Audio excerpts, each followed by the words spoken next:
रात आणि दिवस, महिने महिने, तर सर्वांग विकास आपला त्यामध्ये होतो. धन वाढत जाते, संपत्ती वाढत जाते, पूर्ण दिनचर्या बदलते, मन बलवान होते. स्वागत आहे आपल्या सर्वांचं. हे बुद्धा टीचिंग चॅनल आहे.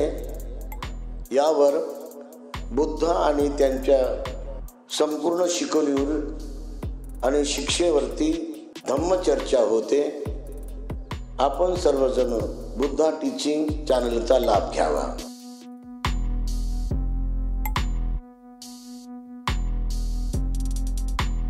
अरहंत सम्यक संबुद्ध भगवंतांना त्रिवार पंचांग प्रणाम करतो. त्या अरहंत भगवंताच्या धम्माला आपण या जन्मामध्ये थोडा वेळ जरी पालन केलं तरी लगेच हा धम्म माणसाला फळ देतो. या धम्मामध्ये तत्काळ फळ प्राप्त होते.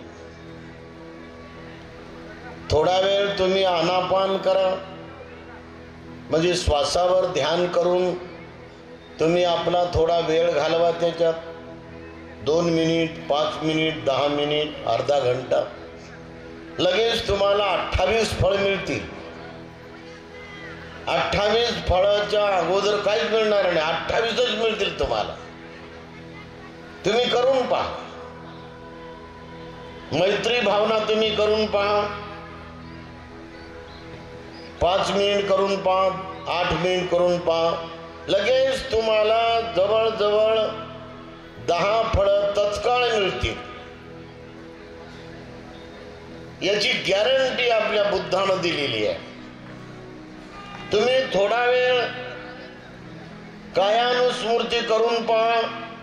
25 मिनिट, 35 मिनिट, 40 मिनिट, 50 मिनिट कायानुस्मृती केल्याबरोबरच लगेच तुम्हाला जो विकार, कामराग किंवा कामभाव किंवा कामवासना विकार लगेच तुमचा कमजोर कमजोर लूज लूज लूज होत राहील आणि तुम्ही त्याच्यातून एक दिवस मुक्त व्हाल. कोणतंही भगवंताच्या धम्मामध्ये पालन करत करत साधक जागरूक, बुद्धिमान, हुशार, चाणाक्ष, सतर्क जो व्यक्ती आहे त्याला मी शहाणा हो असं त्याला वाटत असेल तर त्याने दररोज बुद्धानुस्मृती करावा. बुद्धाच्या गुणावर तुम्ही 15 मिनिट, 10 मिनिट, 5 मिनिट ध्यान करा. तुम्हाला 12 फायदे होतील, गॅरंटी आहे तुम्हाला. एवढंच नव्हे, जर तुम्ही मरणानुस्मृती केली म्हणजे तुम्हाला मरणाचं जर भीती असेल, तुम्हाला वाटतं मला मरण येऊ नये, माझ्या घरातल्या कोणाला मात्र मरण येऊ नये, अशी जर तुम्हाला भीती वाटत असेल तर तुम्ही मरणानुस्मृती करून पहा. 3 मिनिट, 8 मिनिट, 12 मिनिट, 15 मिनिट, सर्व मरणाची भीती कायमची निघून जाईल आणि तुम्हाला पहिलं फळ मिळेल ते म्हणजे परिपूर्ण निर्भय तुमचं मन होईल, भयमुक्त. आणि बाकीचे फळं अनेक तुम्हाला मिळतील. आणि जर तुम्हाला आणखी भगवान बुद्धाच्या धम्मामध्ये अशुभानुपस्सी म्हणजे अशुभ भावनेवर जर तुम्हाला ध्यान करता आलं, अशुभ म्हणजे अमंगळ, अमंगळ म्हणजे जे गदळ आहे त्याच्यावर, तर आपल्या शरीरामध्ये जे 9 दारं आहेत, या 9 दारावर जर तुम्ही 5 मिनिट किंवा 3 मिनिट ध्यान केलं या 9 दाराचं, तर तुमच्या मनात या शरीराबद्दल आणि आपल्या स्वतःबद्दल जो मीपणा असतो किंवा जो अहमपणा असतो किंवा जी घमेंड असते किंवा जी मगरुरी असते, मी असा मी तसा, मी का कमी आव का, माझ्यासारखा तर कोणीच नाही, आणि मी एवढा आहे मी तेवढा, आणि माझं असं माझं तसं, हे सर्वच्या सर्व अशुभानो पसंग, म्हणजे अशुभ भावना हे बरोबर केली तुम्ही 3 मिनिट किंवा 4 मिनिट, तर तुमच्या मनातले हे दोनही विकार, अहमपणा, तीव्र अहमपणा आणि तीव्र लोभ, तुमचा कायमचा पूर्ण गळून गळून विरघळून समाप्त होईल. एवढंच नव्हे, तुम्ही चित्तानुस्मृती केली तुम्ही, म्हणजे हे आपलं आतमध्ये चित्त आहे किंवा त्याला आपण मन म्हणतो, आणि या मनामध्ये केव्हा कोणता विकार येतो, केव्हा कोणतं मन उद्भवते. रागाचं मन म्हणजे हाव करणारं मन, म्हणजे हावरं मन, हावरट मन, द्वेषाचं मन, लोभाचं मन, अभिमानाचं मन, संशयाचं मन, कंजूस मन, आणि एवढंच नव्हे तर क्रोधी मन आणि कामभोगी मन. कोणतंही जरी मन तुमचं निर्माण होत असेल तर त्या मनाला ताबडतोब तिथल्या तिथं तुम्ही कमजोर करू शकता, त्याला निष्क्रिय करू शकता, त्याची पूर्ण हवाच काढू शकता. एवढी गॅरंटी बुद्धाच्या धम्मात चित्तानुस्मृती केल्याबरोबर माणसाला प्राप्त होते. म्हणून असा धम्म की जो या जन्मामध्ये आपल्याला परिपूर्ण निष्कलंक करतो, असा बुद्धाचा धम्म तो या जन्मामध्ये आपल्या मनातले सारे मळ परिपूर्ण दूर करत, परिपूर्ण विसर्जित करत, परिपूर्ण खतम करत आपल्याला परिपूर्ण पवित्र बनवतो, निष्पाप बनवतो, मानव बनवतो. असा शील शुद्ध ज्ञानानं भरलेला पवित्र धम्म, सम्यक समाधी शुद्ध ज्ञानानं भरलेला एकदम परिपूर्ण असा शुद्ध धम्म, आणि महाप्रज्ञ शुद्ध ज्ञानानं परिपूर्ण भरलेला महान शुद्ध धम्म, अशा धम्माला त्रिवार पंचांग प्रणाम करतो. या धम्माचं आचरण करून ज्या भगवंताच्या भिक्खू संघाने धम्म विनयाला आपल्या जीवनाचं दर्पण केलं, आरसा केला, आणि त्याच्यामध्ये आपल्या स्वतःला बरोबर न्याहाळलं, स्वतःला बरोबर बनवलं, घडवलं, आणि आपल्या स्वतःच्या संयमानं, आपल्या स्वतःच्या अथांग सहनशीलतेनं सर्वांना आपल्याकडे खेचून आकर्षित केलं. आपल्या पवित्र मैत्री भावनेनं, करुणेच्या भावनेनं सर्वांवर प्रभाव टाकून आणि परिणाम करून सर्वांचे मन जिंकले, आणि सर्वांना एकोप्यामध्ये आणलं, एकेमध्ये आणलं. साऱ्या गावाला, साऱ्या जनपदाला म्हणजे तालुक्याला, साऱ्या जिल्ह्याला आणि साऱ्या देशाला असा भगवान बुद्धाचा पवित्र पावन भिक्खू संघ, की ज्यांनी आपल्या महान त्यागाने आणि पवित्र पावन निष्कलंक शिलानी सर्वांमध्ये सुगंध निर्माण करून लोकाला जागवलं, आणि या संसार फेऱ्यातून कसं पार जावं याची जाणीव, याची परिपूर्ण प्राप्ती, ज्ञान प्राप्ती, विद्या प्राप्ती आणि महान प्रज्ञेची दिशा त्यांना देऊन संसार कसा पार करून जाता येईल याची शक्ती, याची पूर्ण महान धम्म ज्योत, धम्माची ज्ञान ज्योत जागवली.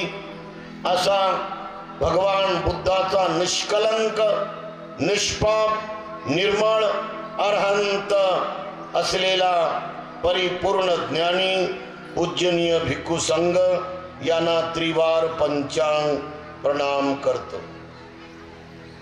आज आपण या मंडपामध्ये 21वी अखिल भारतीय बुद्ध धम्म परिषद भरून मोठ्या स्वाभिमानानं, मोठ्या हक्कानं, मोठ्या सन्मानानं, मोठ्या इज्जतीनं, मोठ्या निर्भयपणानं आणि खूप तळमळीनं, खूप विश्वासानं इथं कालपासून बसून आपण बाबासाहेबांनी दिलेल्या बुद्ध धर्माचं एक ना एक अंग, एक ना एक वचन समजून घेण्याचा प्रयत्न करू लागला आणि संपूर्ण आपल्या स्वतःला कसं आपण घडवावं अशा वेगवेगळ्या अवस्थेला आपण आपलं मन तयार करू लागलात. हे ज्यांच्यामुळं आपल्याला मिळालं, हे बुद्ध धर्माची वाटचाल करायला ज्यांच्यामुळं मिळालं, हे स्वाभिमान जागवायला ज्यांच्यामुळं मिळालं, हे लोकांमध्ये वावरणं, मिरवणं, बसणं, उठणं, खाणं पिणं कोणत्याच प्रकारात जाच नाही, कोणत्या प्रकारे आपल्याला कोणी हीन मानत नाही, कोणी नीच मानत नाही, कोणी हलकं मानत नाही, अशी आपल्याला हक्क आणि अधिकाराची जी महान प्राप्ती झालेली आहे, ज्यांच्यामुळं आपल्याला समानतेचा हक्क मिळाला, ज्यांच्यामुळं शिक्षणाचा हक्क मिळाला, शिक्षणातून आपल्याला नोकरीचा हक्क मिळाला, नोकरीतून आपल्याला धन मिळू लागलं, आपल्या घरात पैसा येऊ लागला, आपलं घर आपण चांगलं बनवू लागलो, कोणत्या ना कोणत्या योजनेखाली आपल्याला घरकुल मिळू लागलं. हे ज्यांच्यामुळं, ज्यांच्या कायद्यामुळं आपल्याला सर्व प्रकारच्या सर्वांग विकासासाठी आपल्याला एक एक बाब, एक पूर्णपणे सवलत आपल्या वाट्याला येत आहे, ज्यांच्यामुळं, ज्यांच्या क्रांतीमुळं असे भारतातले सर्वात मोठे विद्वान महापुरुष ज्यांनी वाचन करून 1 घंट्यापासून तर 23 घंट्यापर्यंत वाचतच राहिले. ज्यांना जांभळी आली नाही, ज्यांचे पाय दुखले नाही, ज्यांना कंटाळा आला नाही, ज्यांना भूक लागली नाही, ज्यांना तहान लागली नाही, ज्यांना कोणत्या प्रकारे झोप आली नाही, डुलकी आली नाही किंवा ते उबगले नाही किंवा त्यांना बोर झालं नाही, अशी ज्यांची महानता होती, ज्यांच्याकडे पाहिल्यानंतर प्रत्येक गुण आपण आपल्यामध्ये जागवला पाहिजे, आपण गुणवान माणसं झालो पाहिजे, अशी ज्यांची चेतना आपल्याला मिळते, ज्याची तेज आपल्याला मिळते, ज्याची आपल्याला परिपूर्ण मोठा माणूस बनण्याची मात्र शक्ती मिळते, ज्यांचं नाव घेतल्याबरोबर अंगामध्ये रोमांच जागे होतात, अंगावरती वेगवेगळ्या प्रकारचे शहारे येतात, अशी ज्यांची महान क्रांतिकारी दैनंदिनी होती. सकाळी 4 वाजता उठल्यानंतर ते 4 ते 5, 5 ते 6 2 घंट्यापर्यंत अभ्यास करायचे. एवढा दांडगा त्यांचा पूर्णपणे मनामध्ये हा अत्यंत उच्च असा महत्वाकांक्षी भाव होता. हे एक मानवाचं चांगलं लक्षण आहे. दररोज अभ्यास करणं, उठल्या बरोबर अभ्यास करणं, 1 घंटा 2 घंटे, हे प्रोटीन्स आहे, हे जीवनसत्व आहे ज्ञान वाढवण्याचं. हे मानव म्हणून सर्वात उच्च विचाराचं बनायचं सर्वात मोठं साधन आहे, सर्वात मोठी ही मात्र कला आहे. आणि ती प्रत्येक बाईनं, प्रत्येक तरुणानं, प्रत्येक तरुणीनं, प्रत्येक कार्यकर्त्यानं अगोदर वाचन करायचं साहस वाढवलं पाहिजे. वाचन करायचा आपल्या मनामध्ये महत्वाकांक्षी हा नियम बाबासाहेबापासून आपण शिकला पाहिजे. असं ज्यांनी वाचन करून जगातला पहिला अर्थशास्त्रज्ञ झाला, पहिला मानववंश शास्त्रज्ञ झाला, पहिला मानसशास्त्रज्ञ झाला, पहिला तत्वज्ञान शास्त्रज्ञ झाला, पहिला तर्कशास्त्रज्ञ झाला, पहिला प्रकांड पंडित म्हणून, पहिला मात्र जगातला कायदे पंडित म्हणजे विधिशास्त्रज्ञ झाला, पहिला भूगोल शास्त्रज्ञ झाला, पहिला इतिहास शास्त्रज्ञ झाला, पहिला हा प्रशासकीय महान असा प्रकांड पंडित झाला, पहिला धर्मशास्त्रज्ञ झाला.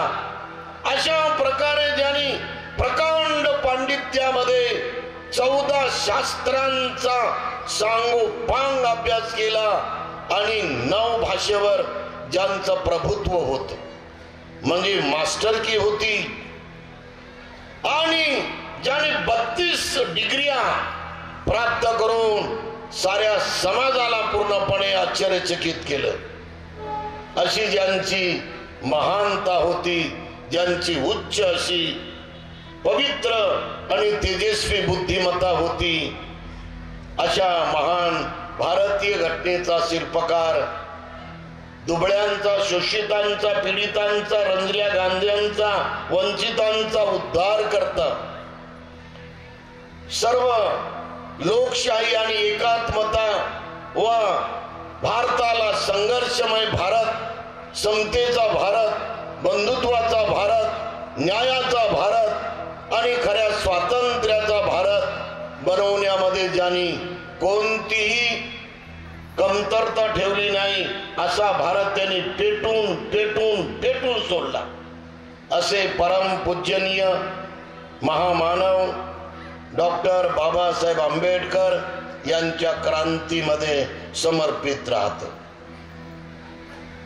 आज दुसरा दिवस 21व्या अखिल भारतीय बौद्ध धम्म परिषद आणि पूज्य भदंत उपाली पंडिता यांचा कालकत्त म्हणजे स्मृतिशेष म्हणू नये, कालकथन करू नये, कालकथक करू नये, तर ते कालकत्ता आहेत म्हणजे आपल्याला सोडून गेले. असे महान त्यागी, बुद्धिमान, शीलवान, नम्रवान आणि खरेखुरे तळमळीचे भिक्खू पूज्य भदंत उपाली पंडिता थेरो यांच्या पावन स्मृतीला कोटी कोटी अभिवादन करतो आणि त्यांचं दर्शन घेतो. त्यांच्या नामरूपाला सुगती मिळो अशी ते मंगल कामना करतो. आपण सर्वजण धम्म या विषयावरती अभ्यास करत असताना आपल्याला आज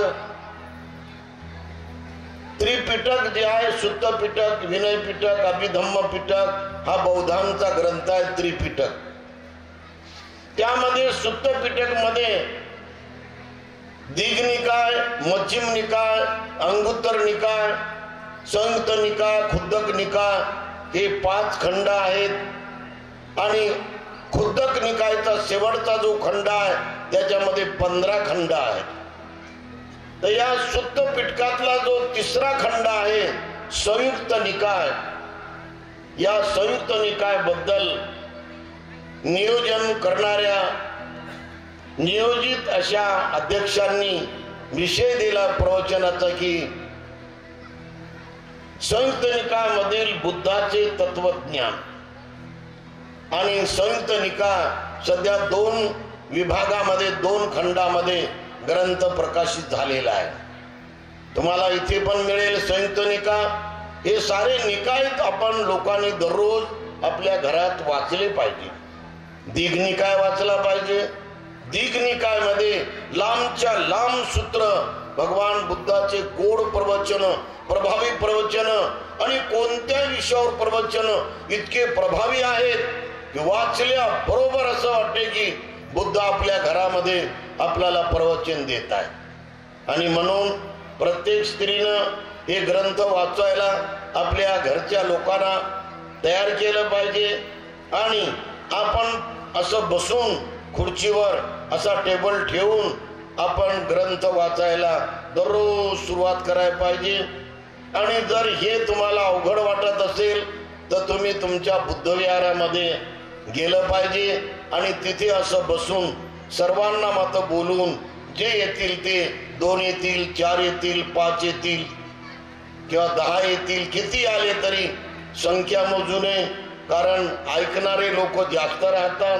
म्हणून बुद्धाचं नाव घेऊन, भगवंताचं नाव घेऊन आपण हा ग्रंथ म्हणजे दीघनिकाय 6 खंडामध्ये आहे. एवढे सुंदर प्रवचन आहे त्याच्यामध्ये, एवढे गोड प्रवचन आहे की आपल्या डोक्यामध्ये जे काही अशी घाण जमा झाली असेल 10 वर्षाची, 15 वर्षाची, 20 वर्षाची, 40 वर्षाची, 50 वर्षाची, 60 वर्षाची, 70 वर्षाची किंवा अनेक वर्षाची किंवा अनंत जन्माची, ती सारी घाण हे भगवान बुद्धाचे प्रवचन ऐकल्याबरोबर, बुद्धाचे वचन ऐकल्याबरोबर आपलं डोकं, आपली बुद्धी एकदम क्लिअर होते, निर्मळ होते, हलकी फुलकी होते आणि आपली जी बीपी वाढते ना ती सरकन खाली उतरते. आणि जी आपल्याला शुगर येते ते शुगर कायमचीच पळून जाते. आणि म्हणून कोणताही रोग बुद्धाचं ज्ञान ऐकल्यानंतर आपल्या शरीरात, आपल्या मनात हे राहणार नाही, ते घर करून बसणार नाही. सर्व रोगांना पळून जावं लागेल. बुद्ध हे असे डॉक्टर आहेत आणि ते ज्ञानाचे डॉक्टर आहेत. ते मनोवैज्ञानिक असे ऐतिहासिक जगातले पहिले डॉक्टर आहेत की ज्यांनी मनाचे रोग दूर करण्याचं प्रवचन दिलेलं आहे, ज्ञान दिलेलं आहे. म्हणून सर्वांनी या ग्रंथाचा स्वाद आपण घ्यावा.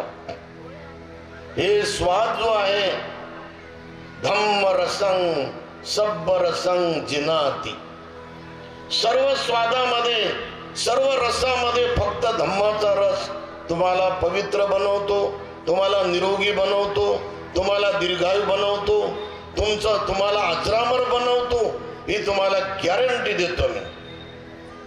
आणि त्यानंतर मध्यम निकायचा इतका अमृत, बुद्ध वचन अमृताचा ग्रंथ आहे. एक सूत्र वाचल्या बरोबर मनावर परिणाम होतो असं वर्णन यामध्ये आहे. आणि मध्यम निकायचे जवळजवळ 3 खंड आहेत. संयुक्त निकायचे 2 खंड आहेत. 1400 रुपयाला इथे मिळतात. ते आपण पैशाला बघू नका, कारण पैसे काहीच कामाचे नाही. एकदा आपण डोळे मिटवले आणि श्वास शेवटचा घेतला की मग आपले पैसे बँकेतच राहतात, आपले पैसे बटव्यात राहतात, आपले पैसे घरात राहतात, आपले पैसे जिथे जमा करून ठेवले तिथंच राहतात. म्हणून लवकरात लवकर तुम्ही हे संयुक्त निकाय ग्रंथ वाचा. माझा विषय आहे संयुक्त निकायमध्ये बुद्धाचं तत्वज्ञान. तत्व म्हणजे बदलणारा आचरण आणि ज्ञान म्हणजे ज्यामुळे आपलं मन उच्च आणि उच्च होते. त्या महान अशा सर्व शक्तीला ज्ञान म्हणतात, अशा सर्व ऊर्जेला ज्ञान म्हणतात. अशा संपूर्ण कणाकणाला आपण आत्मसात करून करून ते उच्च उच्च प्रतिभेला, उच्च उच्च आपल्या भावनेला, उच्च उच्च अशा विचाराला, उच्च उच्च करुणेला, उच्च उच्च मैत्रीला, उच्च उच्च त्यागाला जे वाढवते त्याला आपण तत्वज्ञान म्हणतो. वास्तविक तत्वज्ञान हे माणसाच्या मूलभूत परिवर्तनासाठी आहे. परंतु निवळ तत्वज्ञान न करता ते आचरणाचा मार्ग म्हणून आपण स्वीकार केला पाहिजे. आचरण म्हणून जर आपण ते तत्व पाळलं, जसं पंचशील तत्व, तर आपण पंचशिलेच्या एका तत्वानं जर आपण मन लावून पाळलं दररोज दररोज, रात आणि दिवस, महिने महिने, तर सर्वांग विकास आपला त्यामध्ये होतो. धन वाढत जाते, संपत्ती वाढत जाते, पूर्ण दिनचर्या बदलते, मन बलवान होते, स्वाभिमान वाढतो, सर्वीकडे आपली कीर्ती पसरत जाते. सारे लोक आपल्याला हात जोडतात की माणूस सज्जन आहे बघा, तो हत्या करण्यापासून अलिप्त आहे, तो चोरी करण्यापासून अलिप्त आहे, तो हत्या आणि चोरी करायला जात नाही आणि करायला पूर्ण प्रेरणा देत नाही, हा व्यभिचारापासून अलिप्त आहे. म्हणजे आपली बायको सोडून दुसऱ्या बाईकडे वाईट नजरेनं पाहत नाही, एवढा माणूस सज्जन आहे, एवढा शिलवान आहे. हे पती पत्नी एकदम चांगले आहेत आणि ते दोघे जण श्रद्धावान आहेत, दोघे जण शिलवान आहेत आणि ते बुद्धाशिवाय कुणाला हात जोडत नाही, ते धम्माशिवाय कुणाच्या पुढे वाकत नाहीत आणि ते पवित्र पावन भिक्खू संघाशिवाय कुणाच्या पुढे जाऊन ते दान देत नाही. फक्त भिक्खू संघाला दान देतात, चिवर दान देतात, भोजन दान देतात आणि सर्व दान देतात. ते विहार दान देतात आणि जे जे धम्मप्रचाराच्या उत्कर्षासाठी आणि भरभराटीसाठी कामी आहे ते सारं दान देतात. म्हणून पंचशिलेचं पालन करणाऱ्या माणसाला, त्यांच्या बाईला मी पाहिलं की त्यांच्या घरात किती मोठा तरी बदल झालेला आहे. त्यांचे लेकरं बाळ हे लाईनवर राहतात की आमचे आई वडील शिलवान आहेत, आमचा बाप बिडी पित नाही, आमचा बाप हे तंबाखू खात नाही, आमची माय पण तंबाखू खात नाही, आमचे मायबाप हे सट्टी लावत नाहीत, मटका लावत नाहीत, लॅटरी लावत नाहीत आणि गंजीपत्ता म्हणजे जुगार खेळत नाहीत. आमचे मायबाप हे गुणवान आहेत, त्यांना नेहमी बुद्धाच्या धम्माचं पालन आवडते. ते कोणाच्या उखाळ्या पाखाळ्या काढत नाहीत, ते कोणाची निंदा करत नाहीत, निंदा करण्यामध्ये कुणाला प्रेरणा देत नाही, कुणाचं भांडण कुणासोबत जोडत नाही, दोन्ही घराला पेटवत नाहीत आणि घराघराला पेटवायला हा उद्योग बिना पगारीचा उद्योग करत नाहीत की आपण चांगलं वागावं आणि कुणाची निंदा पण करत नाही, कुणाची बदनामी करत नाही, कुणाच्या बदनामीला प्रेरणा देत नाही, कुणाची कुच्चा निंदा करत नाही, कुणावर जळत नाहीत आणि जळायला मदत करत नाहीत. अशा प्रकारे आई वडिलांचं वागणं लेकरावर पडते आणि लेकरं सज्जन होतात, ते अभ्यास करण्यात पुढे जातात. अशा प्रकारे शिलाच्या पालण्यामुळं, हे पंचशील तत्वाचं पालन केल्यामुळं प्रचंड बदल त्या परिवाराचा होतो, त्या कुटुंबाची फार मोठी आर्थिक प्रगती होते, नैतिकता त्यांची वाढते, त्यांना लोक नाव मोठं ठेवत नाही. म्हणून हे एक तत्व आहे पंचशिलेचं तत्व. आमचा बाप हे दारू पिऊन कधी बाहेरून येत नाही किंवा दारूची पार्टी कधी करत नाही किंवा दारू पाजायला कुठं जात नाही. नामकरणाचा कार्यक्रम असो, लग्नाचा कार्यक्रम असो, साखरपुड्याचा कार्यक्रम असो, मुलीला पाहण्याचा कार्यक्रम असो, दारूचा नाद आमच्या बापाला नाही. असे लोक, घरातले मुलं, घरातल्या मुली हे चांगलं वस्तुनिष्ठ आपल्या बापाचं पूर्ण चिंतन करतात, मनन करतात की आमचा बाप हा अशा कोणत्याही वाईट धंद्याकडे, वाईट व्यसनाकडे फिरत नाही. असा आमचा बाप इज्जतवान आहे. बाबासाहेबासारखं त्याने निर्व्यसन धरलेला आहे. आमचा बाबासाहेब जसा निर्व्यसनी होता, दारूचा थेंब कधी त्याने आपल्या जिभेवर ठेवला नव्हता, एवढा बाबासाहेब पवित्र होता, एवढा बाबासाहेब निर्मळ होता की त्यांच्याकडे कुणी असं बोट दाखवू शकणार नाही. त्यांच्या जिवंतपणी आणि आज सुद्धा त्यांच्यावर कोणी बोट दाखवू शकत नाही. ही डॉक्टर बाबासाहेब आंबेडकर काय होता म्हणून कोणाची हिंमत नाही असं बोट दाखवण्याची. एवढी बाबासाहेबांची नैतिकता, एवढी बाबासाहेबांची शिलाची तेजस्विता, एवढं बाबासाहेबांचं नीतीचं बळ हे बलवान होतं आणि म्हणून बाबासाहेबांचा धाक साऱ्या भारतावर आहे, साऱ्या लोकसभेच्या सर्व मेंबरवर आहे, साऱ्या प्रत्येक राज्याच्या पूर्णपणे प्रशासनावर आहे. बाबासाहेब आंबेडकरांचे म्हणून लोक पुतळे हे 350, 125 असे उंच उंच पुतळे का? त्यांच्या ज्ञानाची उंची जास्त होती म्हणून उंच उंच पुतळे त्यांचे अनेक राज्यामध्ये आज बसवण्यात येत आहेत. सर्वात मोठा पुतळा आता अमेरिकेला तयार होऊ लागला. म्हणजे बाबासाहेबांचा पुतळा बसवण्याचा आणि ते उंची त्याची वाढवण्याचं कारण की बाबासाहेब ज्ञानानं तेवढे उंच होते की सारं जग त्यांच्या ज्ञानावर चाललं पाहिजे, सारं विश्व हे धम्ममय झालं पाहिजे, म्हणजे शांतीचं झालं पाहिजे, म्हणजे मानवतेचं झालं पाहिजे, म्हणजे माणुसकी एकानं दुसऱ्याला शिकवणारं झालं पाहिजे आणि समतेचं जग बनवणारं बाबासाहेबाचं ज्ञान आहे. बाबासाहेबांनी समतेसाठी लढा दिला, बाबासाहेबांनी समतेसाठी प्रत्येक सत्याग्रह केला, बाबासाहेबांनी समतेसाठी पूर्ण भारतातली जी व्यवस्था आहे चातुर्वर्ण्याची ती उलथून टाकलेली आहे. खालचा माणूस वर आणला, त्याने दबलेला चेपलेला समाज त्यांनी बलवान केला, वाघासारखा बनवला आणि जो समाज भेदभाव करत होता,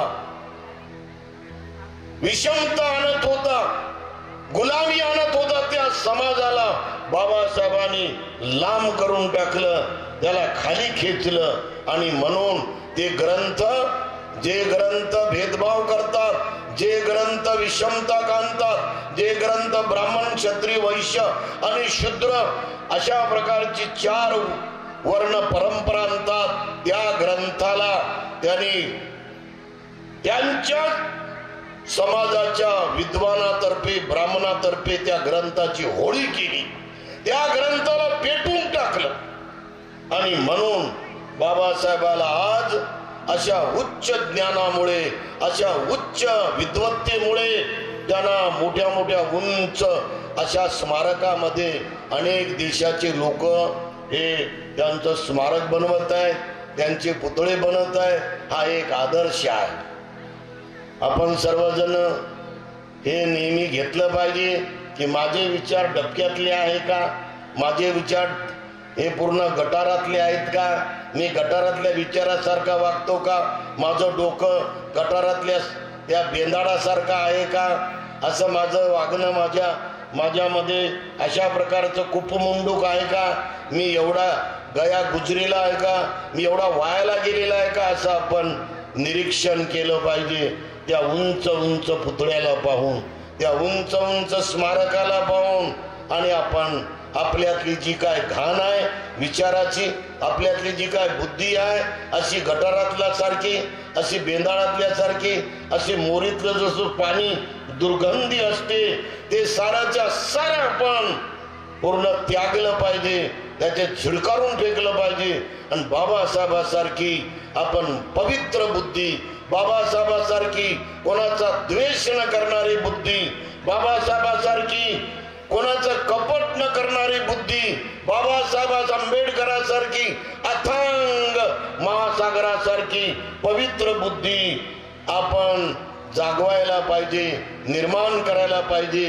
भारताच्या उद्धारासाठी, समाजाच्या उद्धारासाठी, कुटुंबाच्या महान परिवर्तनासाठी आपण हे सर्व काही केलं पाहिजे. म्हणून अमेरिकेमध्ये 450 फुटाचा पुतळा बसवण्याची तयारी त्याला विद्वान प्रशासनानं मनावरती घेतलेली आहे आणि कामाला ते लोक लागलेले आहे. महत्वाचं म्हणजे आपल्या दिल्लीच्या हायकोर्टामध्ये, उच्च कोर्टामध्ये तिथे बाबासाहेबाचा पुतळा नव्हता, तर जे सर्वात मोठे न्यायाधीश आहेत त्या न्यायाधीशानं बाबासाहेबाचा हा वकिलीतला जो पुतळा आहे किंवा जे जज घालतात तो कोट आणि ते लिबास घातलेला पुतळा आपल्या दिल्लीच्या हायकोर्टाच्या आवारामध्ये ठेवला आणि त्याचं उद्घाटन करायला आपल्या भारताचे जे राष्ट्रपती आहे त्यांना घेऊन गेलेले आहेत. हे सर्वात मोठा गौरव आहे. बांधवांनो, त्यांनी बाबासाहेबांच्या पायावर फुलांचा, गुलाबाची फुलं टाकून पहिल्या पायावर, दुसऱ्या पायावरती राष्ट्रपतीनं दर्शन घेतलं आणि सर्व जज लोकांनी दर्शन घेतलं. हे भारताच्या इतिहासामध्ये 2003 ते 2004 पर्यंत होणारा गौरव बाबासाहेबांच्या उच्च विद्वत्तेचा आहे. विधी तज्ञ बाबासाहेब आहेत. भारताचे पहिले कायदे पंडित म्हणून त्यांचा गौरव केला जात आहे. मी आपल्या मूळ विषयाकडे वळत आहो, जो संयुक्त निकायमध्ये ती गाथा आहे, त्याला जटासूक्त म्हणतात. जटा म्हणजे हे बायाच्या डोक्यामध्ये जे जटा राहतात विचारून विचारून बाया परेशान राहतात. त्यांच्या जटा बराबर क्लिअर कट होत नाही. माणसाच्या जटा तशाच आहेत. काय काय माणसंही लांब लांब केस ठेवतात आणि त्यांच्या जटा ते विसरतच राहतात. असं जटा सुत्त हे संयुक्त निकाय मध्ये आहे. हे त्यातली एक गाथा आहे मोठी महत्वाची. अंतो जटा बही जटा जटाय जटिता पजाऊ तंग तंगो तंग उच्चामी कोई मंग जटये जटंग. देवता भगवंताला प्रश्न विचारते. म्हणजे त्या काळामध्ये जे देव होते आणि देवता होत्या 12,000 देव आणि 12,000 देवता गंधकुटीमध्ये भगवंताला भेटायला येत होत्या. त्या भगवान दिसल्याबरोबर ते 100 फुटाहून आपल्या गुडघ्यावर चालत येत होत्या आणि त्यांच्या हातामध्ये प्रचंड मोठे मोठे सुगंधित असे गुच्छ होते. सुगंधित असे हार होते ज्याचा सुगंध साऱ्या वातावरणाला भारावून सोडत होता. जिकडे जाईल त्या दिशेनं सुगंध सुगंध सुटत होता. अशा देवता आणि असे देव भारतामध्ये बुद्धकालीन होते. म्हणून भिक्खू संघ जेव्हा आशीर्वाद देतो, रखंतु सब देवता, तुमचं सर्व देवता रक्षण करो. सब म्हणजे सर्व, रखंतु म्हणजे रक्षण करो. अशा प्रकारे भिक्खू संघ आपल्याला भोजन दान दिल्यानंतर अनुमोदन करतात. तर हे जे देवता होत्या ते देवता म्हणजे भगवान गौतम बुद्धाच्या काळामध्ये जे देव लोक आहेत 31 लोकांपैकी एक लोक आहे देवता लोक. आणि त्याच्यामध्ये जेव्हा माणूस जन्म घेतो तर त्याच्याकडून कोणतंही पाप होत नाही, कोणतंही षडयंत्र होत नाही. कोणत्याच प्रकारे देव आणि देवता आपसामध्ये जलसी करत नाहीत. ते हत्या, चोरी, व्यभिचार, लबाडी, चहाडी, चुगली, मद्यप्राशन करणं असे कोणतेही कलंक लावणारे कर्म हे बुद्धाच्या काळचे देव लोक करत नव्हते. तुम्ही आज पाहता ना, रामाला अयोध्यामध्ये बसवलं. हम वही बनेंगे बनाएंगे, अयोध्या का राम मंदिर वही बनाएंगे यासाठी त्यांनी ढाचा तोडला, मस्जिदीचा ढाचा तोडला आणि तिथे रामाची मूर्ती एवढी एवढी बसवली. आपल्याला त्याच्याबद्दल कोणतं आकस नाही. पण जिथे तुम्ही ढाचा तोडून तिथे रामाची मूर्ती बसवली तिथे राम मंदिर बनवलं नाही. तर हा एक षडयंत्राचा भाग आहे, म्हणजे राजकीय स्टंटबाजी आहे. तर ते मंदिर बनवलं 3 किलोमीटर लांब आणि त्यासाठी वाटेल ते घर उद्ध्वस्त केले, दुकानं उद्ध्वस्त केले, सर्व पूर्ण बदल करून टाकला आणि 3 किलोमीटरवर रामाचं मंदिर बनवलं तर बनवलं.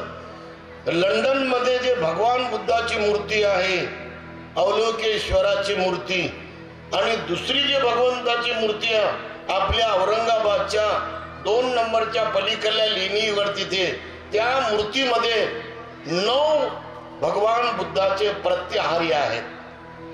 म्हणजे भगवान बुद्ध ज्या ज्या वेगवेगळ्या विलक्षण बलानं भरलेले होते आणि तेजस्वी बल ते दाखवत होते, त्याला प्रत्यहार्य म्हणतात. म्हणजे काही गुण असे बुद्धाचे की जे साऱ्या लोकाला बदलून टाकतात. काही बल असे आहेत बुद्धाचे की साऱ्या मानवाचे मन बदलून जातात. त्या मनातलं सारं काम, राग, द्वेष, संशय, अस्वस्थपणा, उद्विग्नपणा आणि संपूर्ण विकार हे कायमचे जातात, पुन्हा येतच नाही. असे काही भगवान बुद्धाचे बोधी बल आहेत, विमुक्ती बल आहेत आणि धम्म महान असे धम्म इंद्रिय बल आहेत की जे आजही आपल्या औरंगाबादला असे 9 प्रत्यहारी आहेत. बुद्धाचे चित्र आहे, म्हणजे बुद्धाच्या मूर्त्या आहेत. एक बुद्धाची मूर्ती मुख्य आणि त्याच्या चारही बाजूनं छोट्या छोट्या भगवान बुद्धाच्या मूर्त्या तुम्हाला दिसतील आणि त्याच मूर्तीची नक्कल या विश्व हिंदू परिषदेच्या आणि RSSच्या लोकांनी करून त्याच्यामध्ये 9 अवतार केले. भगवान बुद्धाला सुद्धा त्यांनी विष्णूचा 9वा अवतार त्याच्यात दाखवला. एवढंच त्यांनी ती मूर्ती बनवली. कशाला बनवायची? जेव्हा भगवान बुद्धाचा धम्म स्वतंत्र आहे, भगवान बुद्धाचा धम्म कोण्या धर्माची शाखा नाही, कोण्या धर्माचा संप्रदाय नाही, किंवा बाबासाहेबांनी लाख लाख लोकांमध्ये सांगितलं की बुद्ध हा विष्णूचा 9वा अवतार आहे, हा खोटा आणि खोडसाळ प्रचार आहे असं जेव्हा बाबासाहेब सांगतात आणि साऱ्या जगाला माहित आहे आणि आता मोठ्या मोठ्या कार्यक्रमात लोक याचा पाठ करतात, कारण भगवान गौतम बुद्ध हे ईश्वरच मानत नाही, हे देवच मानत नाही, तर मग अवताराचा प्रश्नच येत नाही ना. जेव्हा बुद्धाला देवच मान्य नाही तर अवतार कोण होणार आहे? म्हणून हे सुद्धा एक षडयंत्र आहे. कारण त्यांचे सारे देव वेगवेगळ्या नावानं आहेत. तुम्हाला माहित आहे, डुकराला त्यांनी देव केलं आहे ना, कुत्र्याला त्यांनी देव केलं, मच्छीला म्हणजे मासोळीला पण त्यांनी देव केलं. म्हणजे हे जे असल्या प्रकारचं जे षडयंत्र आहे, म्हणजे बनवाबनवी समाजाला म्हणजे क्रांतिकारी अशा भगवान बुद्धाला त्यांचं जर ज्ञान वाचून जर लोक बुद्धिमान झाले, हुशार झाले, निर्विकार झाले, समतावादी झाले, न्यायवादी झाले, मनोवैज्ञानिकवादी झाले, त्यांनी उच्च विचार सरणीचे झाले, उच्च तत्वज्ञानी झाले आणि त्यांनी जर मनोबल वाढवलं, मनोधैर्य वाढवलं, तर या देशातला हिंदू धर्म, या देशातला ब्राह्मण धर्म आणि सर्वच्या सर्व नष्ट होऊन जाईल. म्हणून बुद्धाला त्यांची क्रांतिकारी विचारधारा, त्यांची क्रांतिकारी ही जीवन, बौद्ध धम्माचं जीवन सांगणारी किंवा धम्मजीवन सांगणारी जी काही पद्धत आहे ती परिपूर्ण नष्ट व्हावी म्हणून बुद्धाला त्यांनी अवतार केलेला आहे. अवतारात देव केलेला आहे. म्हणजे त्यांना कुंकू लावलं, हळद लावली, गुलाल लावला आणि हात जोडले म्हणजे संपलं.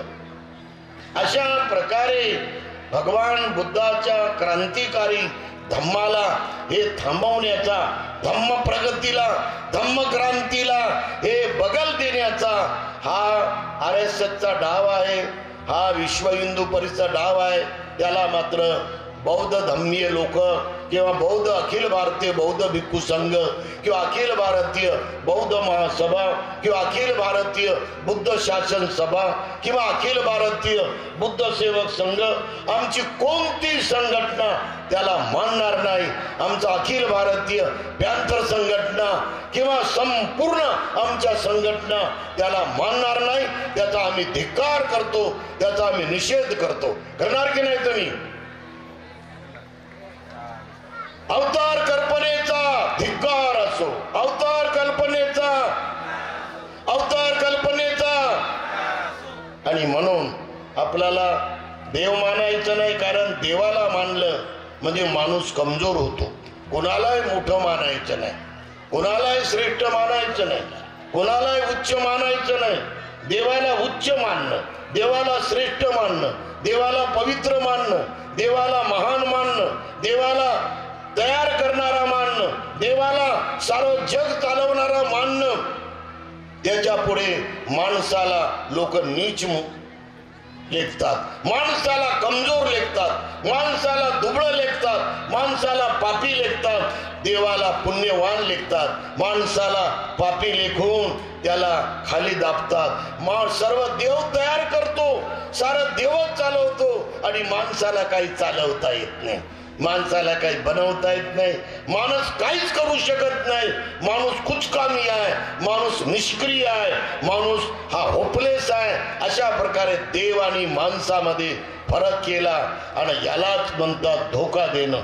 देवावर विश्वास ठेवणं हे अधर्म आहे. देवाची आराधना करणं हे अधर्म आहे, कारण त्यांनी काही मिळत नाही. साधु साधु। बुद्धं नमामि, बुद्ध को नमन करता हूँ। धम्मं नमामि, धम्म को नमन करता हूँ। संघं नमामि, संघ को नमन करता हूँ।